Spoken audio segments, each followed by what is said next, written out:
ঈদুল ফিতরের রাতেও দিনের কোনো আমল আছে কিনা? ঈদুল ফিতর এর সুন্নাহ আছে অনেকগুলো। কি কি সুন্নাহ আছে ঈদুল ফিতরের? ঈদের চাঁদ ওঠার পর থেকে প্রথম আমল হলো ফিতরা দেওয়া। পরিবারের সবার তরফ থেকে গরিব অভাবী লোকদের কাছে, আপনার পরিবারে 5 জন হলে 5 জনের পক্ষ থেকে ফিতরা আপনি খাবার পৌঁছে দিবেন গরিবের বাসায়। এটা হলো প্রথম আমল। দ্বিতীয় হলো ঈদের চাঁদ দেখা গেছে, তাকবীর শুরু করবেন, আল্লাহু আকবার, আল্লাহু আকবার, লা ইলাহা ইল্লাল্লাহু, আল্লাহু আকবার, আল্লাহু আকবার ওয়ালিল্লাহিল হামদ। বেশি বেশি করে পড়তে থাকবেন। এটা পুরুষ হোক নারী হোক সবাই, পুরুষ একটু জোরে জোরে, মহিলা একটু আস্তে আস্তে। অবশ্য ওইটা ঈদগাহে আসার সময় জোরে জোরে পড়বেন, এক ঈদে জোরে এক ঈদে আস্তে, কিন্তু এমনি স্বাভাবিক অবস্থায় সাধারণ গতিতে পড়বেন নারী পুরুষ সবাই যার যার মতো করে তাকবীর। এবং বিশেষ করে এই তাকবীর এটা জিলহজের প্রথম দশকে পুরো দশক ধরেই পড়তে হয়। যাই হোক, এই ঈদের চাঁদ ওঠার পর থেকে ঈদের নামাজ পড়তে তাকবীর আমরা শেষ করে পড়তে থাকবো। তৃতীয়ত হলো মেসওয়াক করবেন। 4 নম্বর হলো গোসল করবেন ঈদের দিন উপলক্ষে। 5 নম্বর হলো সুন্দর পোশাক পরবেন, যা আছে এর মধ্যে সুন্দর, নতুন হওয়া জরুরি না। 6 নম্বর হলো সুগন্ধি ব্যবহার করবেন। 7 নম্বর হলো আপনার খেজুর খেয়ে তারপরে ঈদগাহে আসবেন, খেজুর খেয়ে মিষ্টি মুখ করে ঈদুল ফিতর ঈদগাহে আসবেন। এরপরে সুন্নাত হলো যে রাস্তায় ঈদগাহে যাবেন আরেক রাস্তায় ঈদগাহ থেকে ফেরত যাবেন। এগুলো হলো ঈদের সুন্নাহ।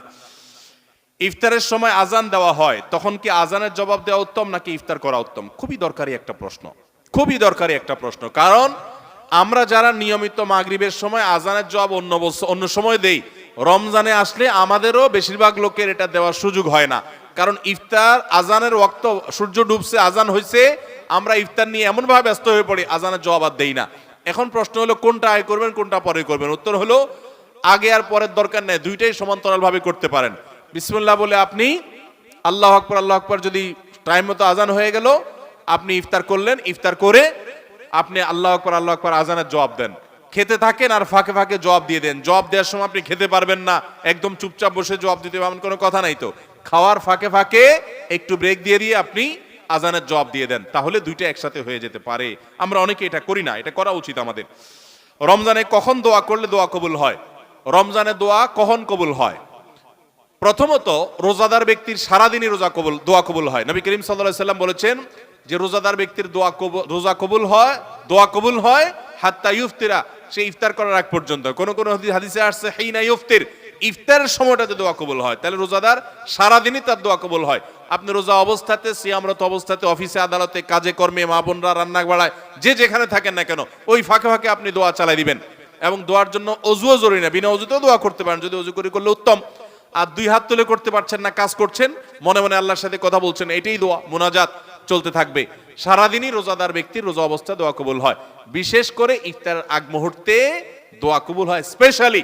আর ভোর রাত, সেটা তো দোয়া কবুলের সময়, সাহারির সময়টা। তাহলে সারাদিন, ইফতারের আগে এবং সাহারির সময়, 3 সময় রমজান মাসে দোয়ার জন্য বিশেষভাবে যত্নশীল থাকবো। এরপরে প্রশ্ন হলো রমজানে গুনাহ মাফের জন্য কোন দামি আমল ও দোয়া আছে কিনা, কিভাবে ক্ষমা পেতে পারি দয়া করে জানাবেন। রমজানে গুনাহ মাফের জন্য আল্লাহ তাআলার কাছে তওবা এবং ইস্তেগফারের কোনো বিকল্প নাই। তওবা ইস্তেগফারই হলো গুনাহ মাফের প্রধানতম মাধ্যম। আপনি আল্লাহর কাছে বিগত জীবনের গুনাহগুলো মাফ চেয়ে পরবর্তী জীবন শুদ্ধ সুন্দর থাকবার সংকল্প করবেন, এটাই হলো মূল উপায়। এবং এর মাধ্যমে আল্লাহর কাছে গুনাহ আপনি মাফ করাতে পারেন। প্রতিদিন একটা সময় বের করেন, ওই যে বলছি সাহারির সময় 5টা মিনিট 10টা মিনিট একটু হাত তোলেন, একটু আল্লাহর সাথে কথা বলেন, আল্লাহ আমি অনেক গুনাহ করেছি, অনেক অপরাধ করেছি, আপনি সব মাফ করবেন, ওয়াদা করেছেন, আল্লাহ ক্ষমাশীল, আল্লাহ ওয়াদা করেছেন মাফ করবেন। আল্লাহ আমি আর করব না, সংকল্প করেন, নিজে যা করেছি তার জন্য লজ্জিত হন, ভবিষ্যতে না করার সংকল্প করেন, আল্লাহ তাআলা মাফ করবেন ইনশাআল্লাহ। তারাবির নামাজের নিয়ত কিভাবে করব? তারাবির নামাজের নিয়ত কিভাবে করবেন? কারণ মুখস্থ আছে তারাবির নিয়ত? নামাইতুয়ান বলেন, কার মুখস্থ আছে? একজন বলেন অন্তত। তারাবির নিয়ত কে বলতে পারবে? বলেন বলেন ভাই।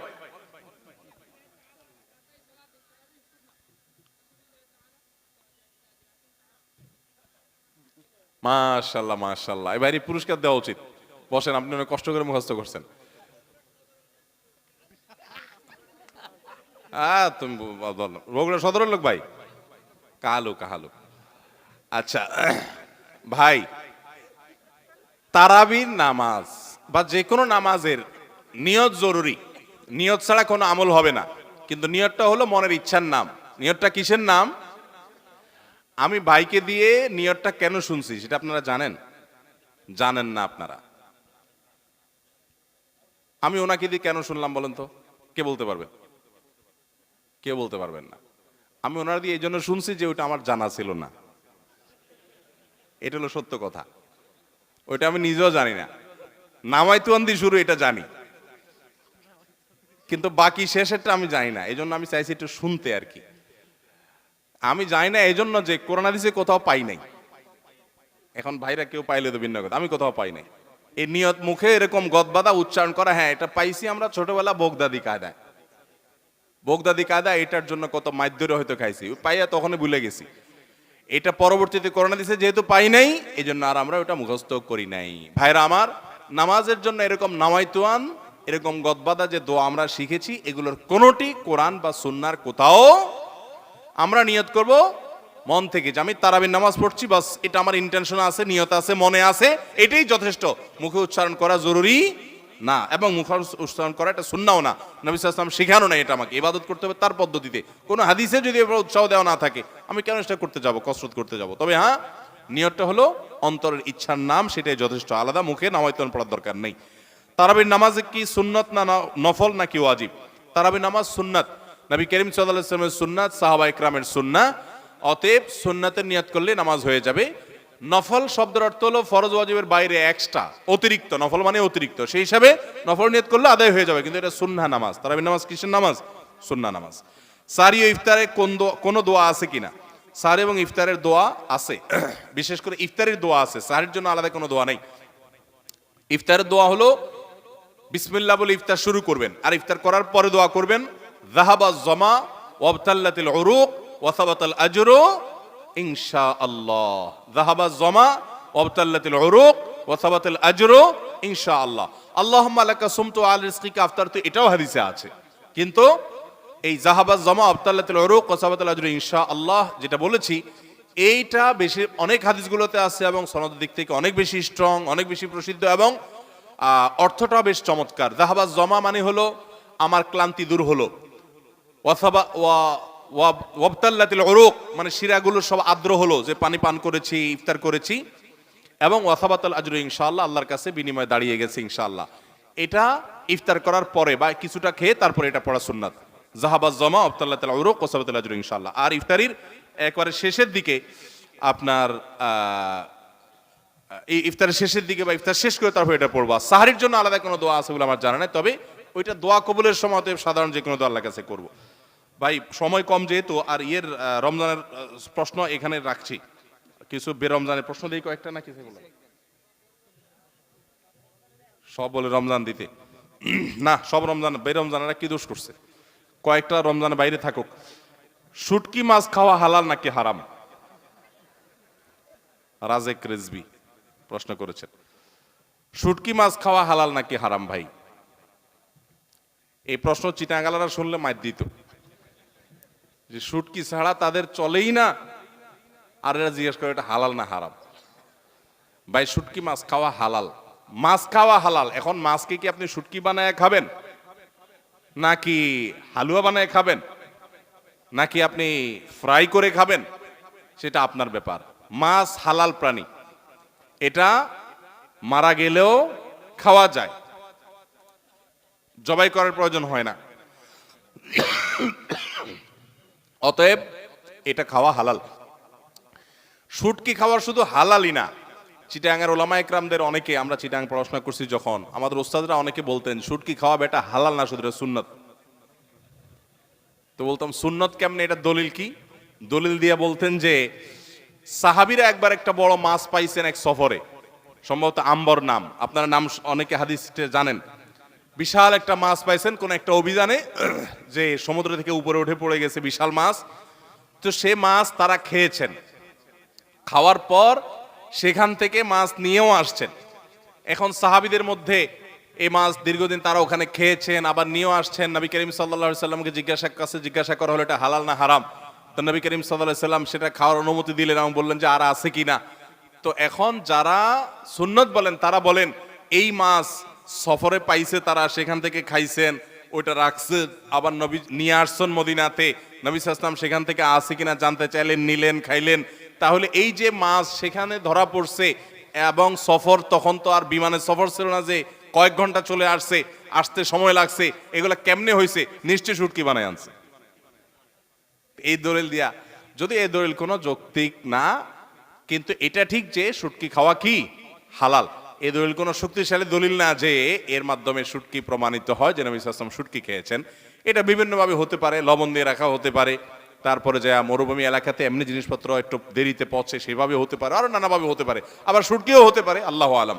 বাকি শুটকি খাওয়া যে হালাল এতে কোনো সন্দেহ, আপনার যদি রুচি না কুলায়, গন্ধ লাগে আপনার কাছে, আপনি না খেলেন। অনেক জিজ্ঞেস করে বট খাওয়া হালাল কিনা, ওই যে গরুর বুড়ি, এটা খাওয়া হালাল, সেটা আপনার রুচির ব্যাপার, আপনি খেতে মনে চাইলে খেতে পারেন।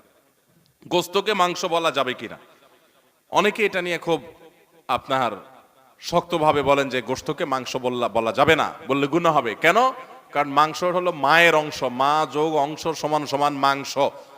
হিন্দুরা গরুকে মায়ের অংশ মনে করে, সেজন্য তারা তাকে মা বলে, এই জন্য ওই গরুর গোস্তকে মাংস বলা হয় মায়ের অংশ থেকে। আমরা তো সেটা মনে করি না, অতএব আমরা মাংস বললে গুনাহ হবে, এগুলা সঠিক কথা না। গোস্তকে মাংস বললে কোনো অসুবিধা নেই, কারণ প্রথমত অংশ তালিব্যস দিয়ে রেখেন না, আর মাংস লিখলে ময়াকার অনুস্বকার তালিব্যস না দন্তস, তাহলে এটা অংশ থেকে হইলে কিভাবে বোঝা গেল?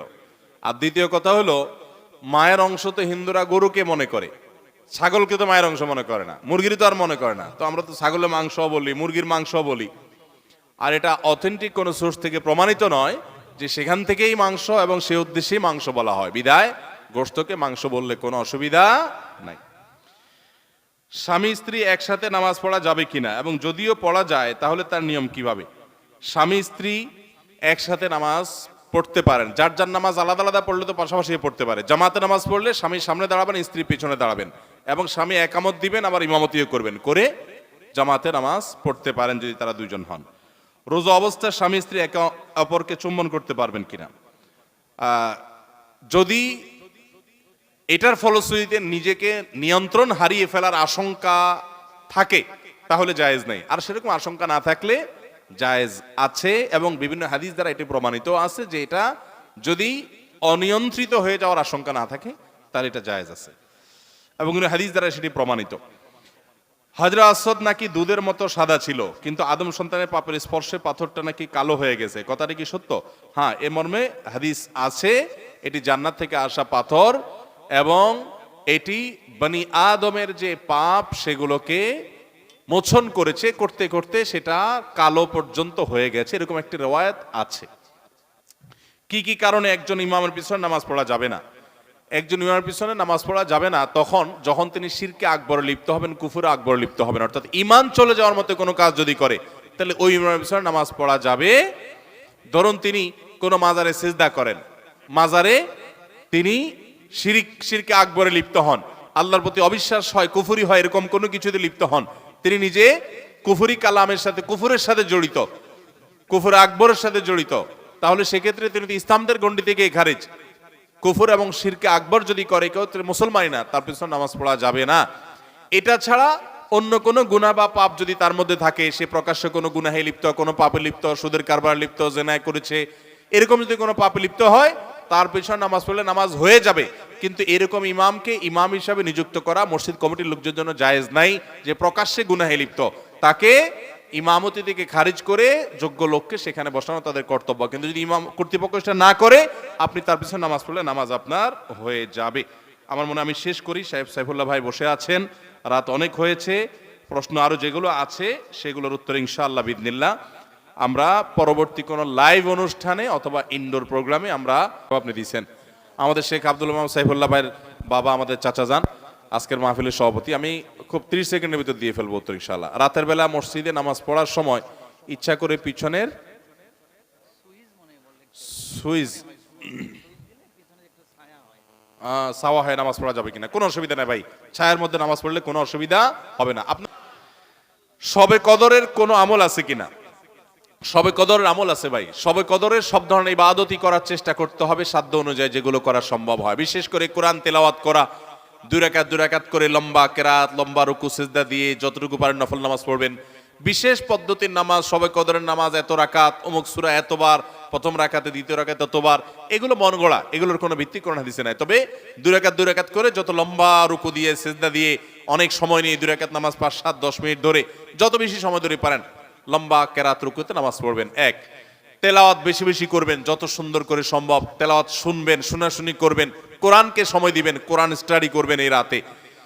আর বিশেষ করে একটা দোয়া আমাদের আয়েশাকে রাদিয়াল্লাহু তাআলা আনহাকে নবী করিম সাল্লাল্লাহু আলাইহি ওয়াসাল্লাম শিক্ষা দিয়েছেন, আল্লাহুম্মা ইন্নাকা আফুউন তুহিব্বুল আফওয়া ফাআফু আন্নি। আল্লাহ আপনি ক্ষমাশীল, ক্ষমাকে ভালোবাসেন, আপনি আমাকে ক্ষমা করুন। আর আল্লাহর কাছে দোয়া, ইস্তেগফার, রোনাজারি, চোখের পানি ফেলা, গুনাহ মাফ চাওয়া, এগুলো করতে থাকবেন। দান সাদেকা করার সুযোগ থাকলে সেটাও করবেন, অর্থাৎ যে কোনো সাধারণ আমলই করবেন। হাদিসে বিশেষ করে এই দোয়াটার কথা বলা আছে, এটা আমরা লাইলাতুল কদরে পড়ব। শবে কদরের নামাজের নিয়ম কি, কত রাকাত পড়তে হবে একটু জানাবেন। শবে কদরের নামাজের নিয়ম কি, একটু আগে আমরা বলেছি যে শবে কদরের নামাজের আলাদা কোনো নিয়ম নাই। অন্য যে কোনো সময় যে আমরা নফল নামাজ পড়ি ঠিক একই পদ্ধতিতে আমরা শবে কদরে পড়বো, লাইলাতুল কদরেও পড়বো। আমরা বিশেষ করে অনেকে মনে করি লাইলাতুল কদরের প্রথম রাকাতে অমুক সূরা এতবার পড়তে হয়, সূরা ফাতিহার পর দ্বিতীয় রাকাতে তমুক সূরা ততবার পড়তে হয়। এগুলো সবগুলো মানুষের নিজেদের বানানো। কোরআন বা হাদিস এরকম কোনো ফরম্যাট শবে কদরের জন্য আলাদা ঠিক করে দেয় নাই। ওইটাকে আমরা আবশ্যক বানালে বরং সেটা বেদাত হতে হবে, বেদাত হতে পারে। আমরা দুই রাকাত করে যত লম্বা সময় পারি যে কোনো সূরা দিয়ে পারি আমরা বেশি বেশি করে নামাজ পড়বো শবে কদর ইনশাআল্লাহ তাআলা। রোজা রেখে রক্ত দেওয়া যাবে কিনা, মানুষকে রক্ত দান করা সওয়াবের কাজ। কোন রোগীকে চিকিৎসার জন্য রক্ত দেওয়ার প্রয়োজন হয়েছে, আপনি রক্ত দিতে পারবেন, কিন্তু রোজা রেখে দিতে পারবেন কিনা, উত্তর হলো যদি রোজা রেখে রক্ত দিলে আপনার রোজার কোনো ক্ষতি না হয় আপনি দিতে পারেন। রোজার ক্ষতি না হওয়া মানে অনেকে আছেন যে রক্ত দিলে তিনি নিজে দুর্বল হয়ে, তার শরীরে এমনি রক্ত শূন্য, রক্ত দেওয়ার ফলে দুর্বল হয়ে তার রোজাটাও বরং রাখাটা রিস্ক হয়ে যেতে পারে। এরকম যদি হয় কেউ, তাহলে তার জন্য এটা করা উচিত না, জায়েজ না, যেহেতু তার রোজা হুমকির মধ্যে পড়ে যাবে। আর এরকম সচরাচর বেশিরভাগ লোক এরকম না, সুস্থ স্বাভাবিক আলহামদুলিল্লাহ, যে এক ব্যাগ রক্ত আমি দিলে আমার অসুবিধা হবে না, আমি রোজা রাখতে পারবো, তাহলে সে অবস্থায় রোজা অবস্থায় রক্ত দিলে রোজা ভঙ্গ হবে না। রমজানের শেষ দশকের কোনো আমল আছে কিনা, কি কি আমল করতে পারি? রমজানের শেষ দশক হলো আমলের সবচেয়ে গুরুত্বপূর্ণ দশক। ভাইরা আমার, নবী করিম সাল্লাল্লাহু আলাইহি সাল্লাম সম্পর্কে আম্মা জান আয়েশা বলেছেন, কানা ইয়াজিতাহিদু ফীহি মা লা ইয়াজিতাহিদু ফী গায়রি। রমজানের শেষ 10 দিনে আসলে নবী সাল্লাল্লাহু আলাইহি সাল্লাম ইবাদতের জন্য এত চেষ্টা করতেন, এত মেহনত করতেন, এত সাধনা করতেন, তার জীবনে অন্য কোন সময় ইবাদতের জন্য এত সাধনা করতেন না, শেষ 10 দিন ইবাদতের জন্য যেরকম সাধনা করতেন। এবং আম্মা জান আয়েশা বর্ণিত হাদিসে আরো বলেছেন তিনি, নবী করিম সাল্লাল্লাহু আলাইহি সাল্লাম কানা ইদা দাখালাল আশার, রমজানের শেষ 10 দিন যখন শুরু হতো, আহিয়া লাইলা, সারা রাত আর ঘুমাতেন না, শেষ দশক কখনো ঘুমাতেন না।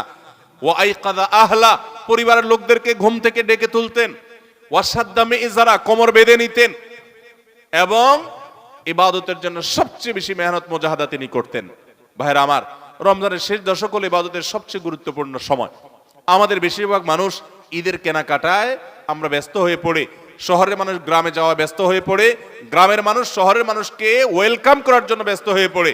আমাদের শেষ দশকের ইবাদত হয় না। শেষ দশক ইবাদত করার চেষ্টা করবো তো ইনশাআল্লাহ।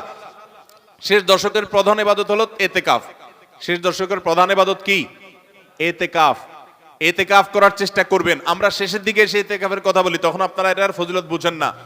নবী করিম সাল্লাল্লাহু আলাইহি সাল্লাম রমজানের রোজা 3য় হিজরিতে ফরজ হয়েছে, তার ওয়াফাত পর্যন্ত কোন বছর শেষ দশকের এতেকাফ ছাড়েন নাই, মসজিদে এতেকাফ করছেন। যুবকরা এতেকাফ করবেন তো ইনশাআল্লাহ। 3টা ইবাদতের স্বাদ নগদ পাওয়া যায়, আমি কোরআন হাদিসের আলোকে আমার অভিজ্ঞতার মিশেলে আমি জানাচ্ছি। এর মধ্যে একটা হলো লম্বা সময় নিয়ে যদি সেজদা দিতে পারেন, বিশেষ করে তাহাজ্জুদে, তো দেখবেন এটার স্বাদ আপনি অনুভব করবেন। আর দ্বিতীয়টা হলো এতেকাফ। এতেকাফ রমজানের শেষ দশক যদি মসজিদে বসে যেতে পারেন, গাঁটটি বুসকা নিয়ে, কিচ্ছু করতে পারেন না, শুধু বসে গেছেন মসজিদে 10টা দিন, আপনার ফিল হবে যে আপনি আল্লাহ তাআলার চৌকাঠে এসে পড়েছেন। এতেকাফের মজা যারা একবার পায় তাদেরকে এটা থেকে দূরে সরা রাখা যায় না। আর 3 নম্বর হলো আরাফাতের ময়দানের দোয়া। এটাতে যে স্বাদ, এই 3টা স্বাদ যে পাইছে, সে এই স্বাদগুলো কখনো আর ছাড়তে চায় না। আল্লাহ আমাদের সবাইকে এতেকাফ করার তৌফিক নসিব করুন। রমজানের শেষ দশকে এতেকাফ করবেন, বেজর রাতগুলোতে বেশি বেশি ইবাদত করবেন, অন্য রাতগুলোতে ইবাদত বন্দি বেশি বেশি করবেন, কোরআন তেলাওয়াত বেশি বেশি করবেন, কারণ এই দশকে লাইলাতুল কদরে কোরআন নাজিল হয়েছে। আর নফল নামাজ, অন্যান্য দান সাদেকাও বেশি বেশি করে করবেন। আপনারা উঠে যাচ্ছেন কেন ভাই? ইন্না লিল্লাহ। এ ভাই, আপনাদের কি মাজা ব্যথা হয়েছে? বসেন। যাদের খুব বেশি অসুবিধা নেই তারা বসেন, আর যাদের খুব অসুবিধা আছে, পেশাব ধরছে, উঠে ঝটপট করে 1 মিনিটের ভিতরে চলে যান। শেখ আব্দুল রহমান সাইফুল্লাহ ভাই আলোচনা করবেন, আলোচনা আমিও শুনবো ইনশাল্লাহ, যতটুকু তৌফিক করে, যদি আমি অসুস্থ মানুষ ইনশাল্লাহ আমি বসবো, আপনারা বসেন। ভাই চলে আসেন। আফওয়ান। শেখ বারাকাল্লাহ ফিক। শেখ ঠিক আছে, এইভাবে শেষ শেষ। হ্যাঁ আমার শেষ আর কি। ঠিক আছে, আল্লাহ হাফেজ। শেখ আমার আব্বা